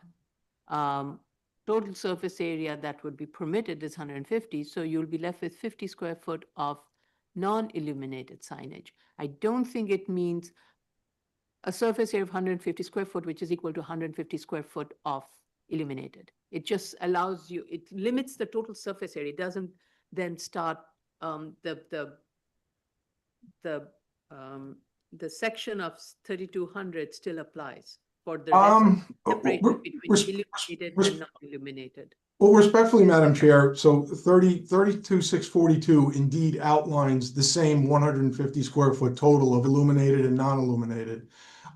In that you're allowed 50 square feet per frontage. So for a 2 frontage lot, as you're saying, you'd get 100 square feet of illuminated, up to 150 square feet of total signage per frontage. So we'd be allowed 300 square feet of total signage under the 32,642, 100 of which would be illuminated. In this case, they've carved out a very specific 150 square foot total. And notably, unlike 32,642, they don't call out illuminated versus non-illuminated. And we can provide many examples of where both the building department and your board has approved under this section 150 square feet of illuminated. It's never both sections apply. It's one or the other in all the past cases we've worked on. I think there are 2 parts we are in agreement. We're in agreement on one part, is that in 32,642 does not apply with regards to total surface area. And the total surface area that would have been permitted pursuant to 32,642 would have granted you 150 plus 150. Whereas here it is limiting that amount of total surface area. All this section is doing, it's limiting your total surface area that would have been permitted for a higher amount pursuant to 32,642. What it is not doing is at the same time, it is not saying you're therefore exempted from what is the other section of the 32 as opposed to 32,642. I just need to go to that section. It's not there, then it's saying that applies also to, sorry, not 32,6, yeah, 32. Oh.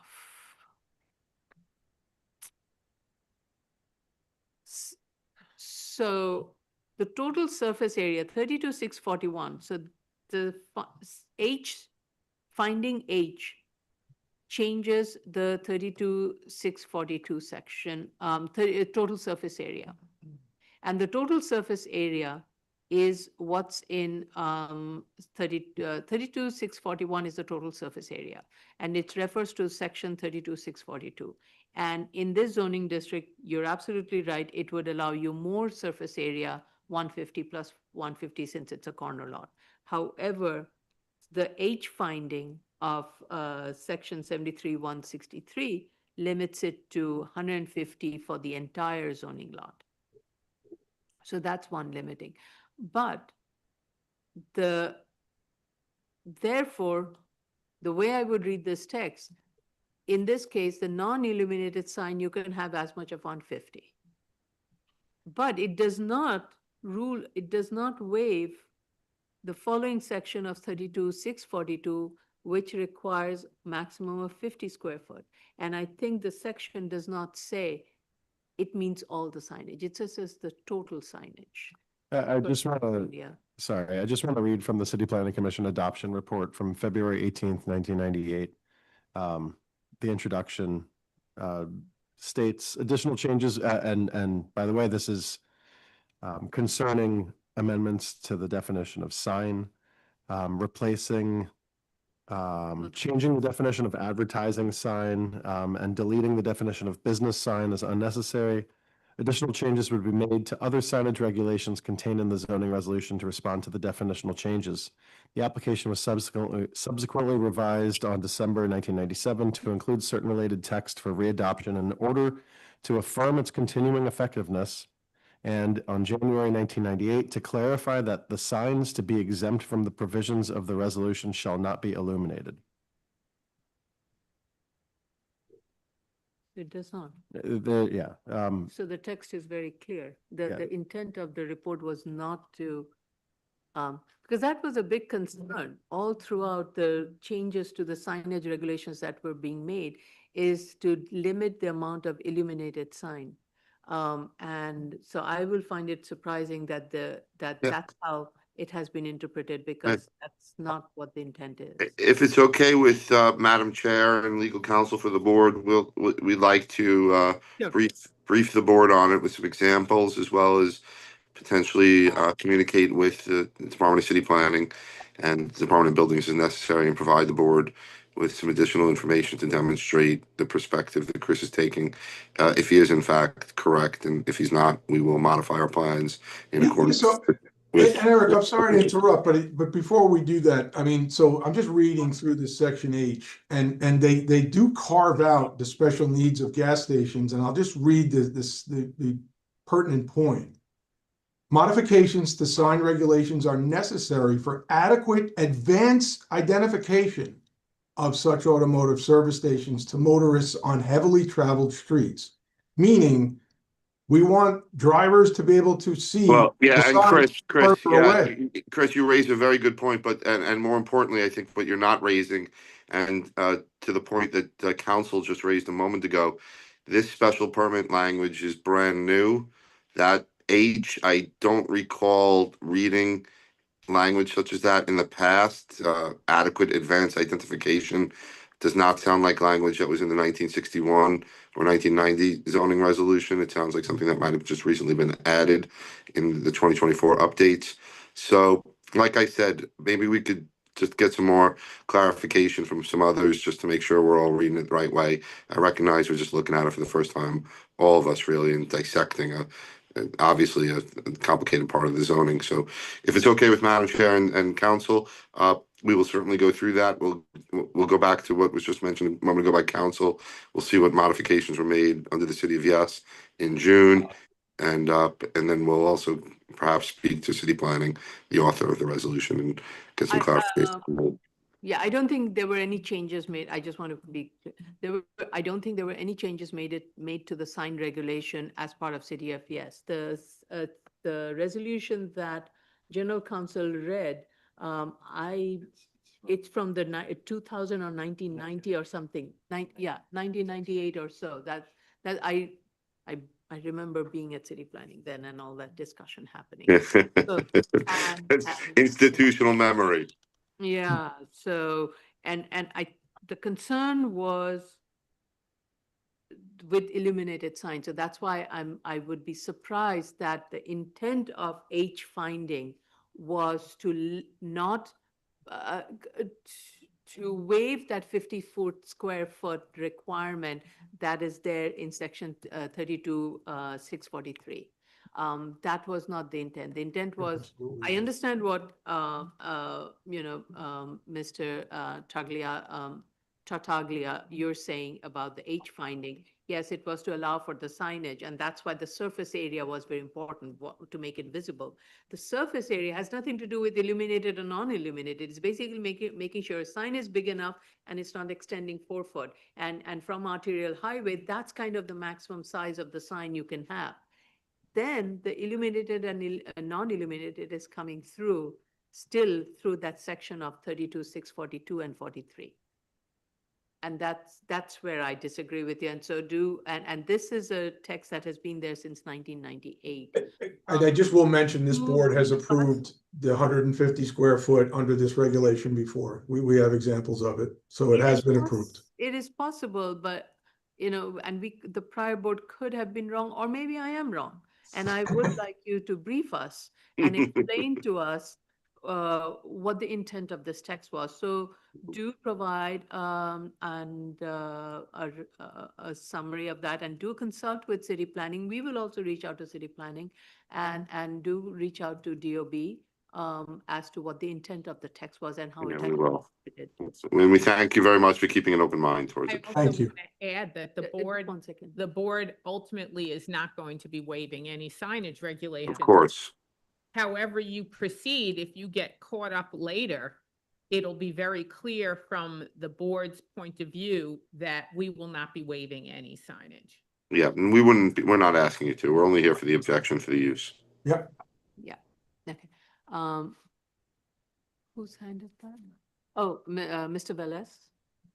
Hi, this is the Associate Counsel of Velis. I also just wanted to highlight for the applicant and the board zoning resolution section 1122, application of overlapping regulations, which makes clear that when you have conflicting provisions, that provision, which is more restrictive or imposes higher standards or requirements, shall govern.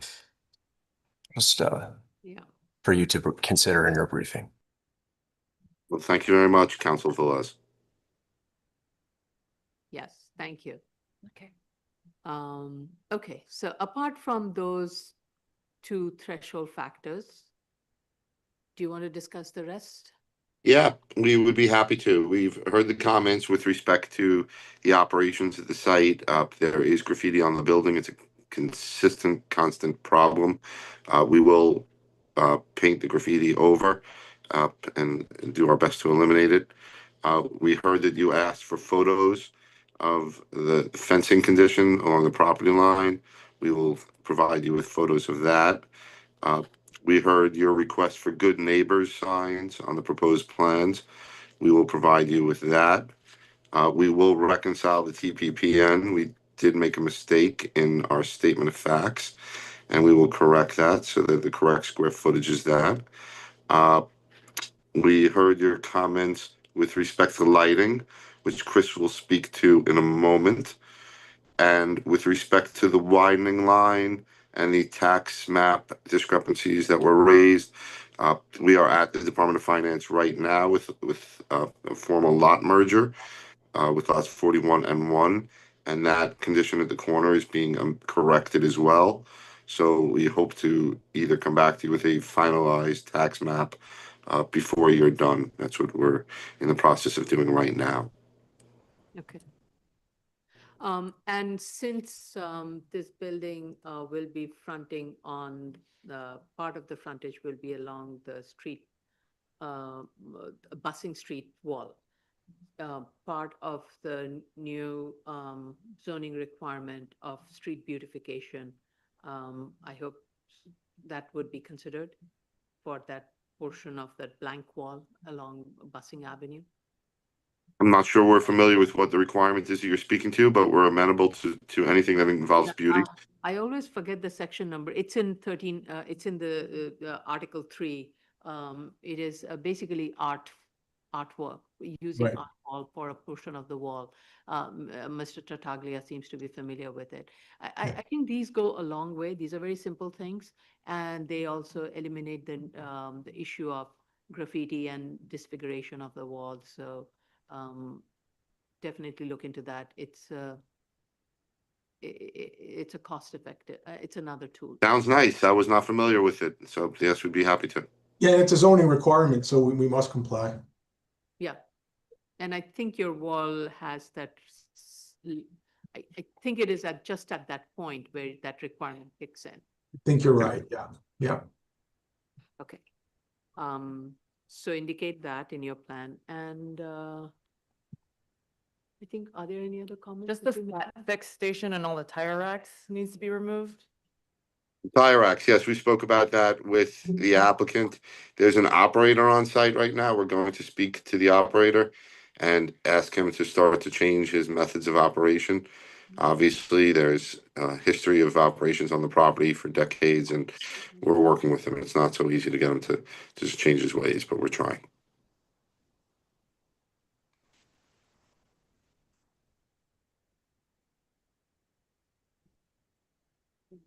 Okay, Miss, Okay, Council Vine is showing me that there was a change as part of then the city of economic, the first one. There was a change which did change the signage requirement. And the Well, prior- thank you for looking that up because I had a hunch that that language is a very modern language, so I had a hunch. The old signage said that in C2 district, the provision of section 32-642 non-illuminated sign and 32-643 illuminated non-flashing sign shall be modified to permit non-illuminated or illuminated non-flashing sign with a total surface area of not exceeding 150 square foot in any of the zoning lot. Okay, so I think that was much clearer as to what it would allow. But this particular text, so I stand corrected, but this particular text does not. So you do need to get a clarification from DOB and city planning as to what the intent was. Was the intent to continue to maintain the prior text, or was this to limit it to what's 32-643 required? Madam, we'd be happy to do so, Madam Chair, but a plain reading of the statute in light of what you just read, you don't feel it. I mean, I'm happy to I don't mind going to city planning. No, and clarifying. that was the old text. That was modified to the new. Oh, okay. The All new right, text gotcha. only limits the surface area. Gotcha. Okay, so we'll go to them. It's no harm, no foul. We'll go to them. Boy, we're really getting into some confusing text for a gas station or an automotive service station.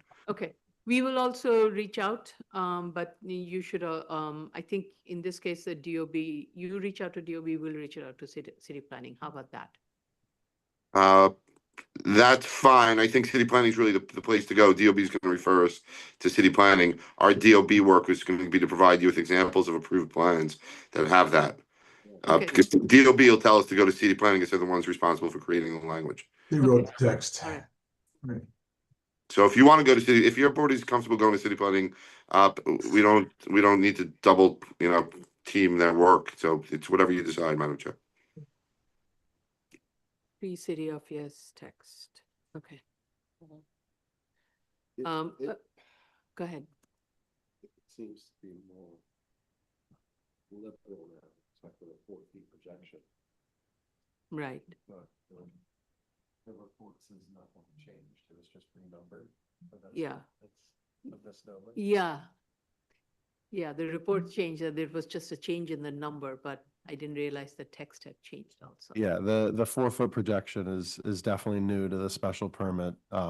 Whether or not it's new there to gas before. stations. Yeah. But the text amendment in zoning says it was simply renumbered, so it's something to look into. Okay, listen, we'll figure it out. Yep. All right. Wow, this was a very interesting, So we're going to DCP. we will go to, Yeah. we will reach out to DCP. Yeah. They should as well. You should also, council is advising you also to go to DCP. Okay, that's great. We have no problem. We speak with them all the time. Okay, all right. Good. Public?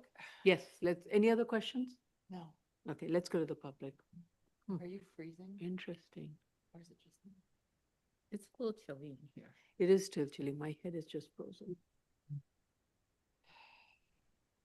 The case that we're currently discussing is 2026-04 BZ, 834 East 233rd Street, the Bronx. Should you wish to comment on this application, dial 669-254-5252. At the prompt, you'll enter the webinar ID number 160-829-1655 and press the pound sign.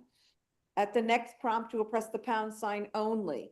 Once you're permitted in, you'll press *9 to raise your hand, *6 to unmute as you're calling it on the phone. And if you're in the Zoom room already wish to be heard, please raise your Zoom hand, which is the little hand at the bottom of your computer screen. Once you're recognized, you'll have 3 minutes in which to comment on this application.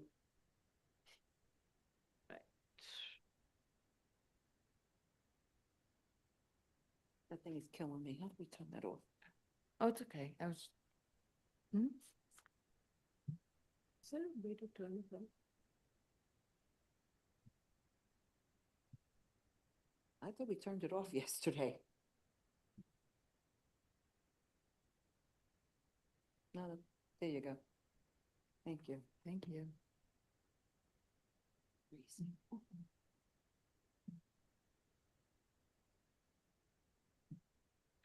like right here. Oh, in your head, yeah. Yeah. We're just waiting for the clock to run out and see if anyone called. in or Okay, raised their hand. actually, I do need to know how much time it will take for you to make these revisions. These are quite substantial because you have to go back to DOB or to revise. the Yes, if checklist. you could allow us into the middle of August, that would be fine. Enough time to make our changes and get everything into you. Yeah. To I think submit in August. We have August 10th, 11th, and August 24th, 25th. So those are the 2 days we have. So for August 10th or 11th, it's 7:23 for a submission. And for the 24th, 25th, it's August 6th. What's your pleasure? Can we do it for a September hearing date and submit in August? Would that be okay with the chair? September 1 is 14th, 15th with a due date of August 27th. I can make it September 3rd, if that helps. Okay, so what was that last date? September 14th. There's only one hearing date in September, which is September 14th, 15th. And the submission date is August 27th. If you want, I can give you one extra week to September 3rd. That's great. We'll take that, please. Thank you very much for accommodating. That'll give us adequate time to communicate with city planning and you as well, and we'll get an objection for the new section and we'll revise our materials. Yeah, submission is September 3rd. Okay. All right, great. Thank you. Thank Yeah, you all very much. I'm blaming my brain freeze because the room is super cold. Oh, you'll need it next week. I hear it's supposed to be 95 degrees, so. All right. Good. Take Thanks for the care. dialogue, everyone. Take care. Have a nice day. Thank you. Bye-bye. Take care. Bye. Item number 13, 2020-605 BZ 312 Fingerboard Road, Staten Island. That's where I'm residing. Okay, yep. You should be in the room now.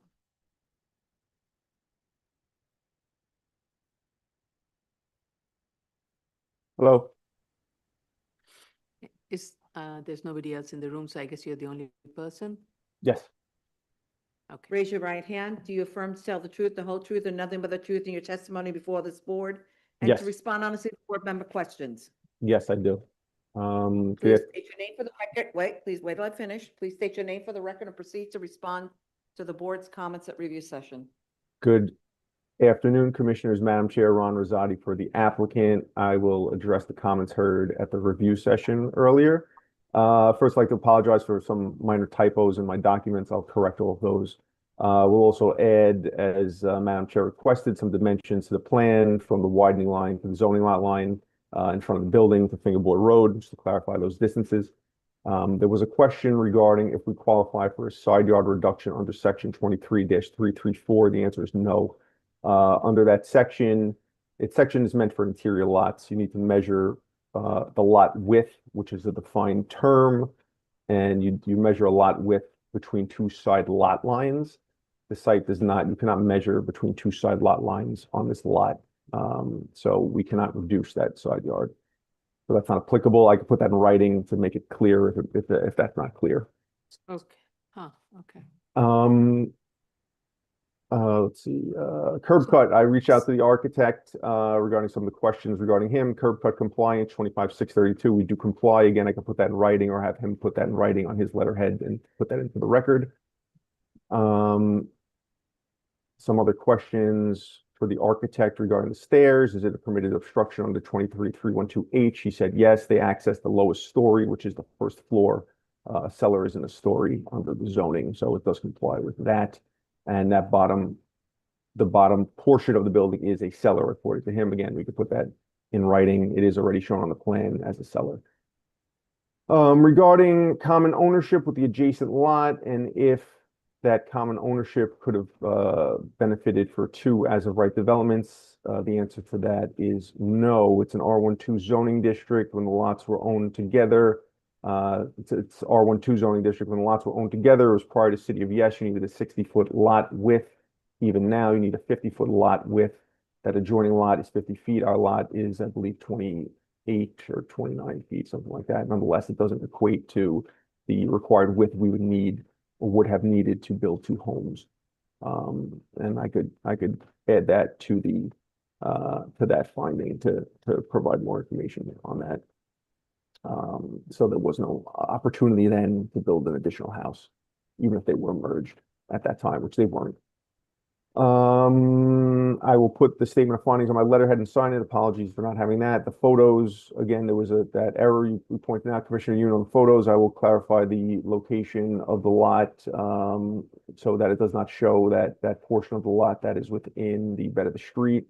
And regarding that area within the bed of the street, that grass area, it is up to DOT when we file the builder's pavement plan if they want us to widen the sidewalk. If they do, we will.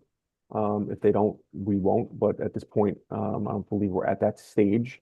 And again, even though we show it as grass on the BSA plan, if we go to DOT and they say we want it paved for additional sidewalk work, it's outside the boundaries of the zoning lot, and we will do that, and should have no impact on the application before the board.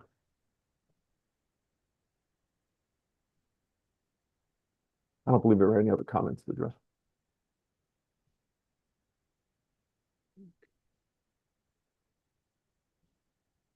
Does it answer all the questions?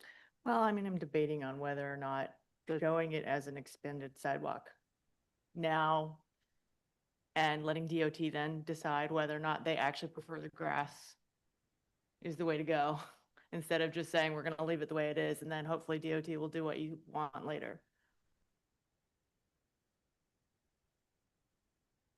We can add a note. We can try to structure a note in a way that says DOT shall consider. Sidewalk for us. Yeah, we can put a note saying sidewalk for illustrative purposes. How about that? Yeah, I like that. So you want us to amend the plan to show the sidewalk and put that note? Yeah. Okay.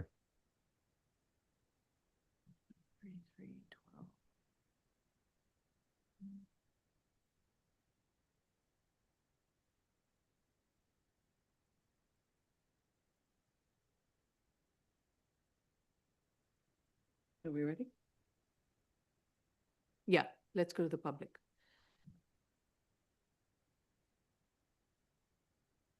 Surprised no neighbors show up. For Joe to the screen. I know, right?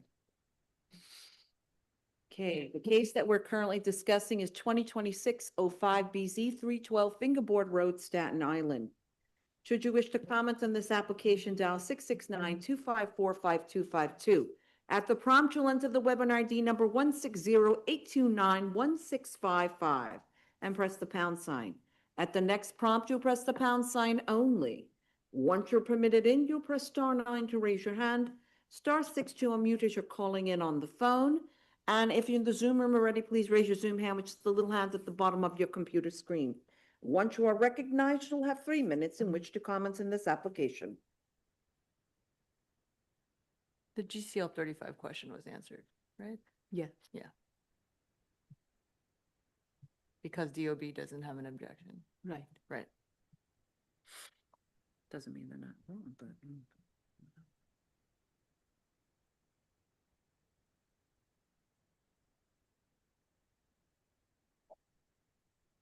And you're going to submit and write. Sorry, I'm just going through my notes. You went so fast, so I'm just trying to make sure I got everything. The D finding, you're going to add what you said Yes. into your narrative. Yes.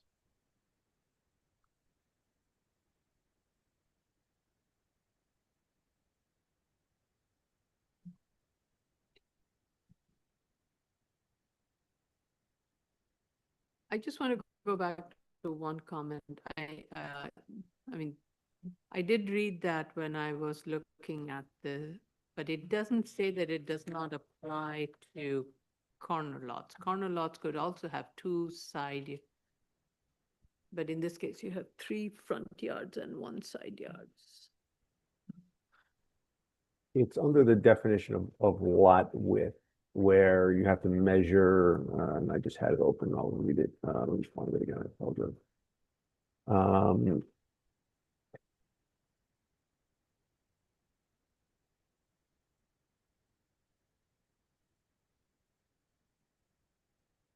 So lot width is the mean horizontal distance between the side lot lines of a zoning lot. So we can't measure that here because we can't measure a distance between side lot lines of a zoning lot because we only have one side lot line. So we can't use that section to reduce the side yard. It's really meant for interior lots. It doesn't say it in the section, but that's, and again, I'll put that in writing in our response. Because it doesn't specifically refer this to be for interior lots, right? Correct. It doesn't say that, but when you get down to the definitions that it does reference, it's clear. You have to measure between side lot lines. So there's an interior lot has the two side lot lines that you measure between. That seems.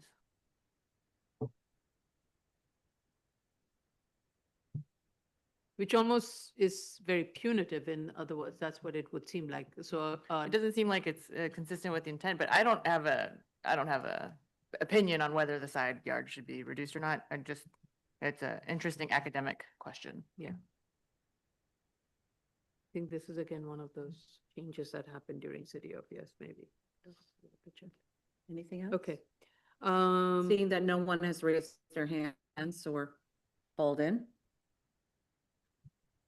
So continued or close? I don't think there's any outstanding Yeah, questions. I'm okay with it. I just want to know. All right. All right. I then make a motion to close with the record open for all the revisions to the plans, to the photographs, to the drawing and statement of facts. How much time, Mr. Ansari? A week would be fine, I believe. Well, community board voted in favor of this, right? Okay. No. No, they opposed it. Yeah. They opposed it, yeah.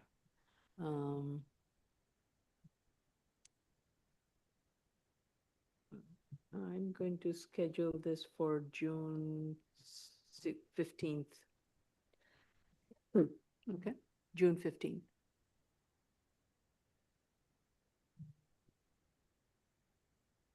So revised plan, statement of facts. Submission is May 28th, Ron. Okay. If you need a little bit of an extra day, I can give you till June 3rd. I appreciate that. We'll try to get it in by May 28th, though. Thank you. Okay. Motion to approve? Sorry. Hey, only close, only close. Sorry, Mr. Rosati. No, you don't need to apologize. Motion to close, Chair Shonda. Aye. Commissioner Otley Brown. Aye. Commissioner Sheta. Aye. Commissioner Yoon. Aye. Okay. Thank you, board. Thank you. Seeing that there is no other applications or anyone else in the room, we are concluding the public hearing for May 12th, 2026. Thank you, one and all.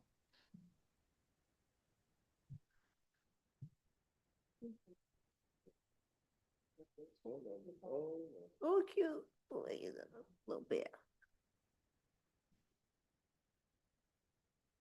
There's no. Wait. The room is still hot. No comments from the peanut gallery.